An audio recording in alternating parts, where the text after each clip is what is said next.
नमस्कार, फर्स्ट बिहार झारखंड देख रहे हैं आप। मैं हूं आपके साथ दिव्या सिंह। झारखंड में ऑफिस ऑफ प्रॉफिट मामले को लेकर जो सियासी तूफान उठा है वो थमने का नाम नहीं ले रहा है। बता दें कि झारखंड के जो मुख्यमंत्री हैं हेमंत सोरेन, उनकी कुर्सी पर लगातार खतरा मंडरा रहा है और ऐसे में जो उनकी विधानसभा सदस्यता है उसको लेकर एक सस्पेंस बरकरार है।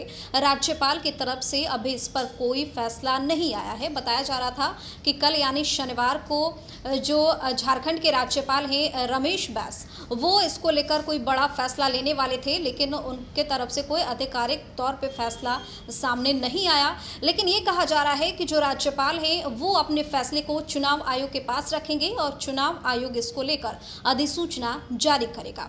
साथ ही आपको बता दें कि दूसरी तरफ ये भी चर्चा तेज हो गई है कि अगर मुख्यमंत्री हेमंत सोरेन की सदस्यता जाती है, उनकी कुर्सी पर खतरा आता है, तो वो अपनी पत्नी कल्पना सोरेन को मुख्यमंत्री बना सकते हैं क्योंकि उनके पास बहुमत है।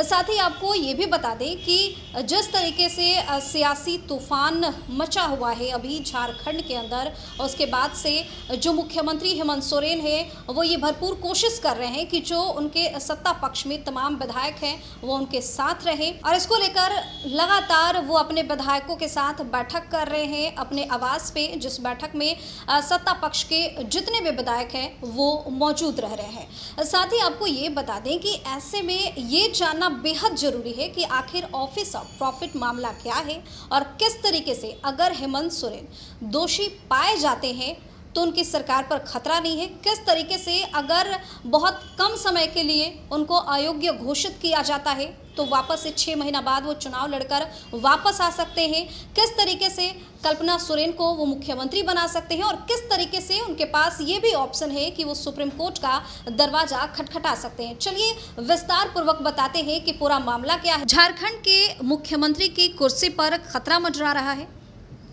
बता दें कि मुख्यमंत्री हेमंत सोरेन लाभ का पद मामले में फंसते नजर आ रहे हैं। अगर चुनाव आयोग की अनुशंसा उनके खिलाफ की गई तो सोरेन को सीएम की कुर्सी गंवानी पड़ सकती है। असल में हेमंत सोरेन के ऊपर सीएम होते हुए पत्थर खदान का पट्टा आवंटन करने का मामला चल रहा है। विपक्षी दल भाजपा का आरोप है कि खुद ही अपने नाम खदान आवंटन करना ऑफिस ऑफ प्रॉफिट का मामला है, जिसे देखते हुए हेमंत सोरेन की सदस्यता रद्द कर देनी चाहिए। इसी आरोप की जांच चुनाव आयोग राज्यपाल की सिफारिश पर कर रहा था और अब आयोग ने पूरे मामले पर रिपोर्ट राज्यपाल को सौंप दी है। ऐसे में अगर हेमंत सोरेन पर ऑफिस ऑफ प्रॉफिट का मामला बनता है तो उनकी कुर्सी जा सकती है। तो आइए जानते हैं कि क्या होता है ऑफिस ऑफ प्रॉफिट। बता दें कि पीआरएस रिसर्च के अनुसार संविधान के अनुच्छेद 102 1A और 191 1 के अनुसार कोई भी सांसद या विधायक ऐसी किसी पद पर नहीं रह सकता जहां उसे वेतन, भत्ते प्रत्यक्ष अप्रत्यक्ष रूप से या किसी दूसरी तरह से फायदे मिलते हो। इसी तरह भारतीय जनप्रतिनिधित्व कानून 1951 की धारा 9A के तहत सांसदों और विधायकों को किसी दूसरे मद से लाभ या अन्य पद लेने पर रोक लगाती है। अब आपको बताते हैं कि किन वजहों से प्रतिनिधि को अयोग्य घोषित किया जाता है। सबसे पहले चुनाव से जुड़े अपराध और भ्रष्टाचार के दोषी करार दिए जाने पर अयोग्य घोषित किए जा सकते हैं। किसी भी अपराध में दोषी करार दिए जाने और 2 साल की जेल की सजा मिलने पर अयोग्य हो जाएंगे। भ्रष्टाचार या राष्ट्रद्रोह के मामले में अयोग्य हो जाएंगे। किसी सरकारी कंपनी से प्रत्यक्ष अप्रत्यक्ष लाभ लेने पर अयोग्य घोषित किए जा सकते हैं। वहीं सामाजिक सौहार्द बिगाड़ने, छुआछूत, दहेज सरीखे सामाजिक अपराध साबित होने पर भी उन्हें इस्तीफा देना पड़ सकता है।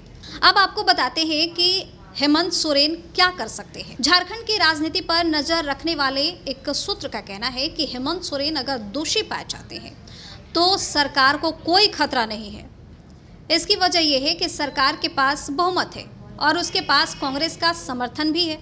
इस समय 81 सदस्यीय राज्य विधानसभा में झारखंड मुक्ति मोर्चा के पास 30, भाजपा के पास 25, कांग्रेस के पास 16 और आजसू के पास 2 सीटें हैं। ऐसे में झारखंड मुक्ति मोर्चा के पास मजबूत बहुमत है। ऐसे में कोई फैसला खिलाफ आने पर पहले सुप्रीम कोर्ट जा सकते हैं। इसके अलावा अगर उन्हें लंबे समय के लिए अयोग्य घोषित नहीं किया जा सकता है तो वह इस्तीफा देकर 6 महीने में दोबारा चुनाव लड़कर वापस आ सकते हैं। इसके साथ ही अगर ऐसी स्थिति आती है कि उन्हें लंबे समय के लिए अयोग्य घोषित किया जाता है तो वह अपनी पत्नी कल्पना सोरेन को भी कमान सौंप सकते हैं। अब आपको बताते हैं कि वो कौन से लोग हैं जिनको ऑफिस ऑफ प्रॉफिट मामले में अपनी कुर्सी गंवानी पड़ी थी और उन्हें इस्तीफा तक देना पड़ा था। चुनाव आयोग ने साल 2018 में आम आदमी पार्टी के 20 विधायकों को लाभ के पद के मामले में अयोग्य घोषित करा दिया था। साल 2006 की बात करें तो यूपीए में सोनिया गांधी के खिलाफ भी लाभ के पद का मामला सामने आया था। सोनिया गांधी रायबरेली से सांसद थी और वह यूपीए सरकार के समय गठित राष्ट्रीय सलाहकार परिषद की चेयरमैन भी थी, जिसे लाभ का पद करार दिया गया था। इसकी वजह से सोनिया गांधी को लोकसभा सदस्यता से इस्तीफा देना पड़ा, जिसके बाद उन्होंने रायबरेली से दोबारा चुनाव लड़ा था। इसी तरह जया बच्चन राज्यसभा सांसद थी और उस समय वह उत्तर प्रदेश फिल्म विकास निगम की चेयरमैन भी थी, जिसे लाभ का पद करार दिया गया और उसके बाद चुनाव आयोग ने जया बच्चन को अयोग्य ठहराया था। जया बच्चन ने इस फैसले के खिलाफ सुप्रीम कोर्ट का दरवाजा भी खटखटाया, लेकिन उन्हें राहत नहीं मिली। इसके बाद जया बच्चन की संसद की सदस्यता रद्द हो गई थी। इस वीडियो में फिलहाल के लिए इतना ही। तमाम अपडेट्स के लिए आप बने रहिए फर्स्ट बिहार झारखंड के साथ। अगर आपने अभी तक हमारे चैनल को सब्सक्राइब नहीं किया है तो सब्सक्राइब कर लें, हमारे वीडियो को लाइक करें, शेयर करें, साथ ही हमारे वीडियो पर कमेंट करना बिल्कुल ना भूलें।